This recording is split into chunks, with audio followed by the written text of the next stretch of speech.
Roommate is about a guy who enters a new prison cell in Soviet Russia. He finds a box, he opens it.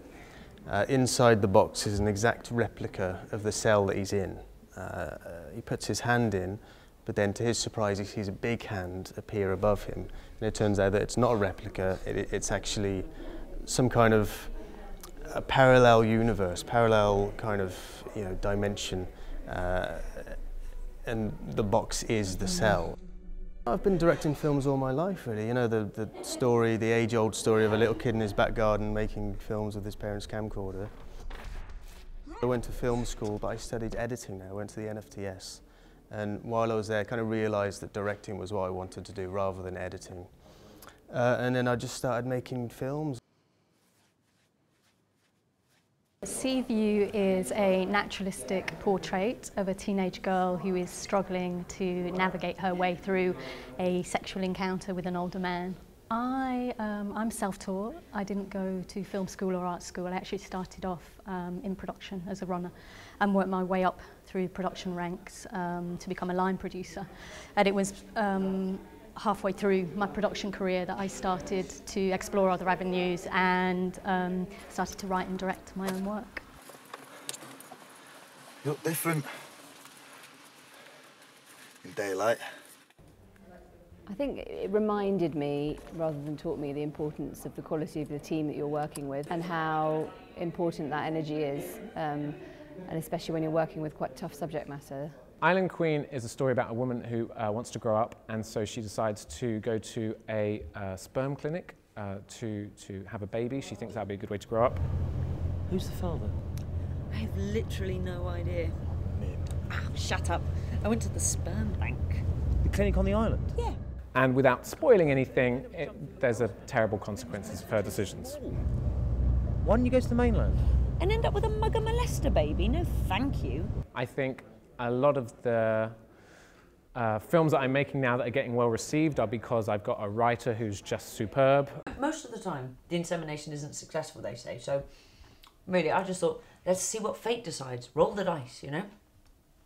But why a sperm donor? Don't you like boys? No, it's not that, but this way, I get to choose the best father scientifically. I get the cream of the crop. So yeah, it's about finding, it's not trying to do everything yourself, which is what I was doing before, trying to do everything. It's about finding this great collaboration where you can and nurturing that. Orbit Ever After, I guess it's a strange, ramshackle sci-fi romance about a kid stuck in orbit, living on a pile of junk with his parents, and he falls in love with a girl who's orbiting in the opposite direction. It was interesting sort of having a financier for the first time, and you know, the extra, in some ways pressures, but also sort of extra encouragement and weight that the project had because of that, which I really liked. What's important is that she was trying to get in touch with me. She wants to communicate with me, and I missed it. Good morning, Mrs. Jones. The name of the film is Keeping Up with the Joneses.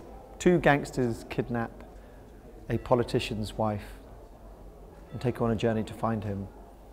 I guess it's a violent black comedy about a midlife crisis.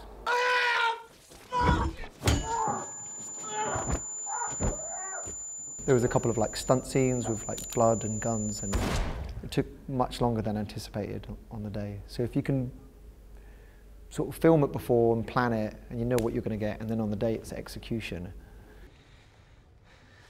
So what good me did her then? I started out making bad short films, and then they got slightly less bad, and then hopefully they're a bit more good than bad now. It's not the case that the industry is closed to people. Actually, just ask people to help.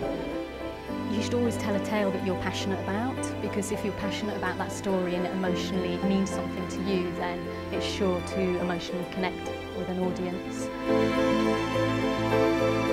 You can't really prepare enough. It's going to inform all of your decisions, even if they feel quite intuitive.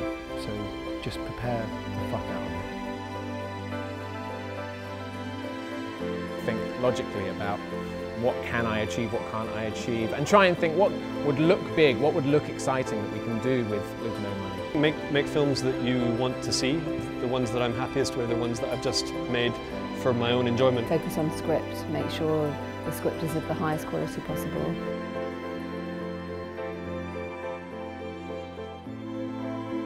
take advantage of any kind of opportunities that there are out there to kind of find money to make your film.